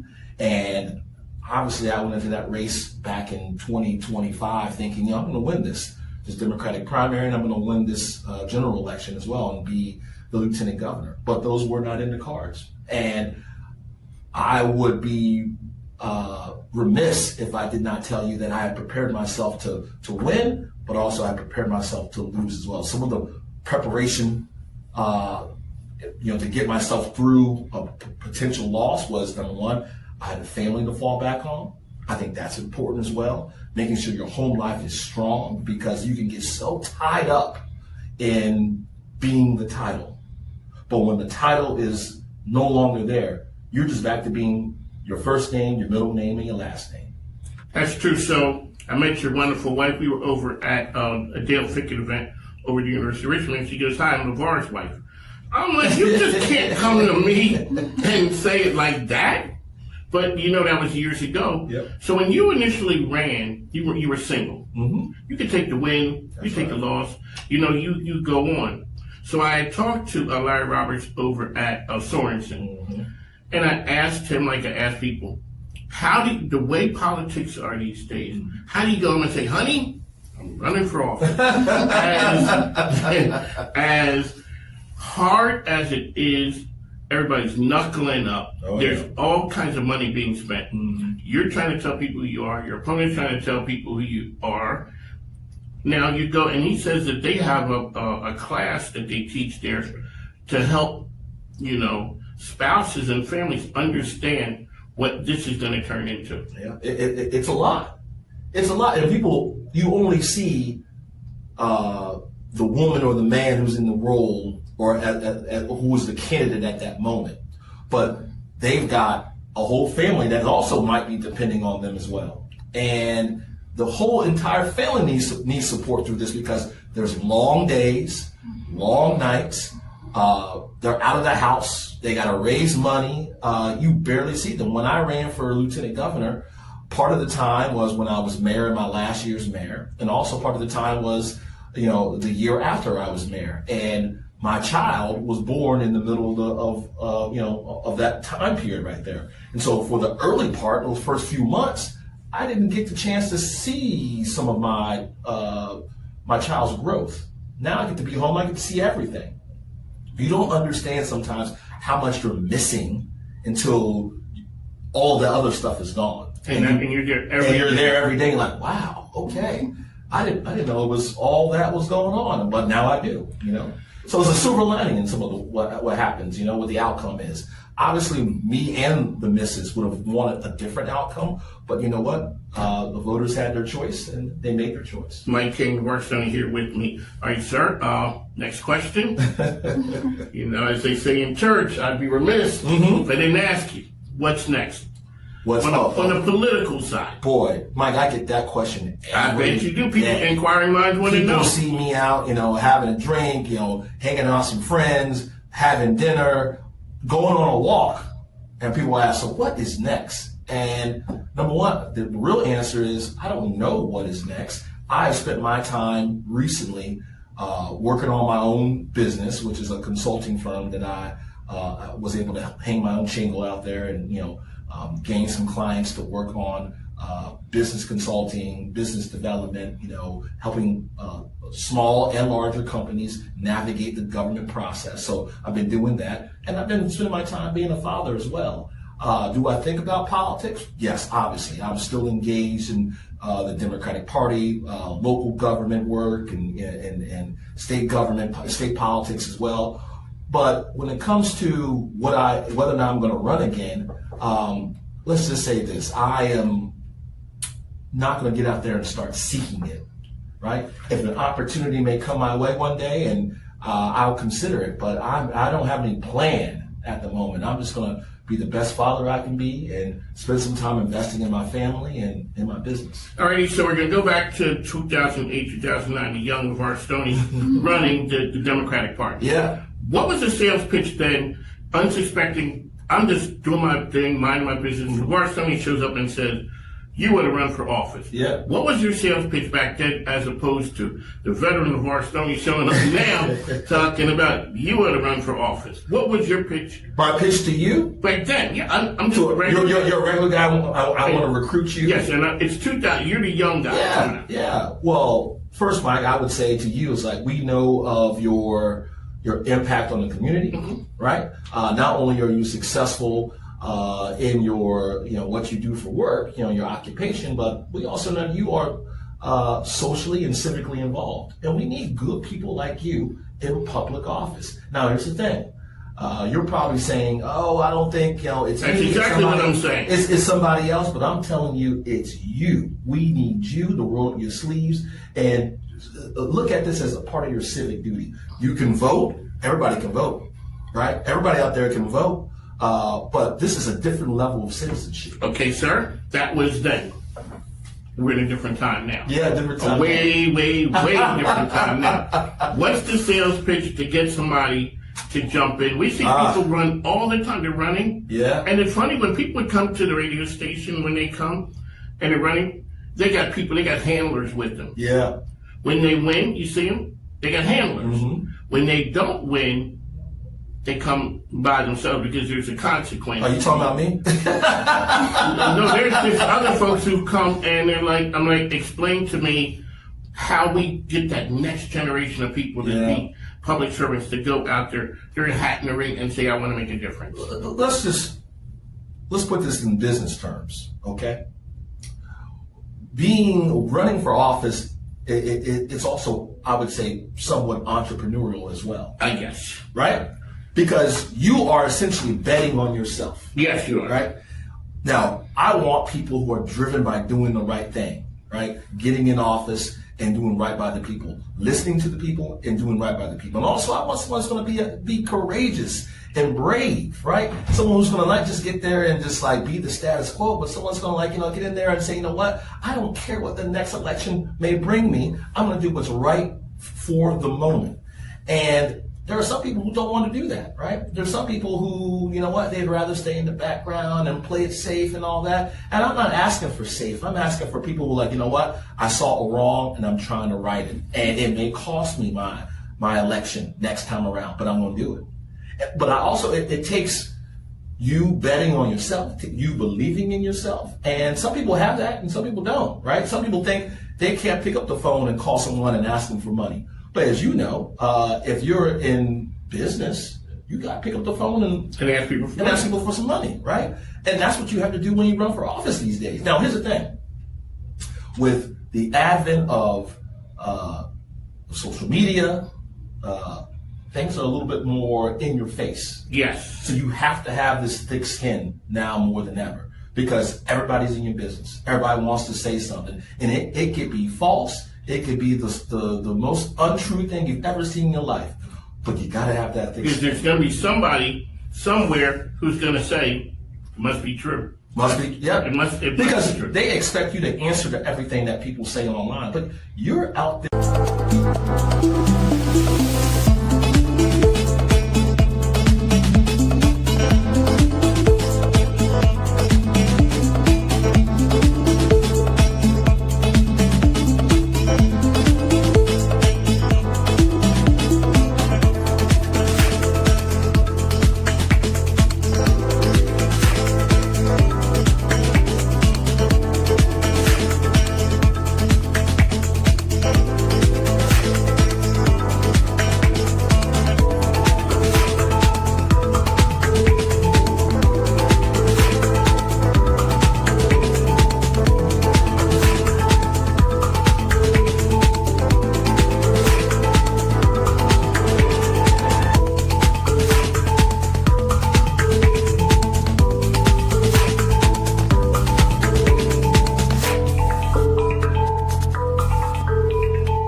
Ain't many that are built like me.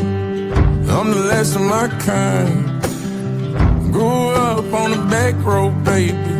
I know how to survive. Been out with the young guns blazing, so you better not try. You'll never find another like me. I'm the last of my kind.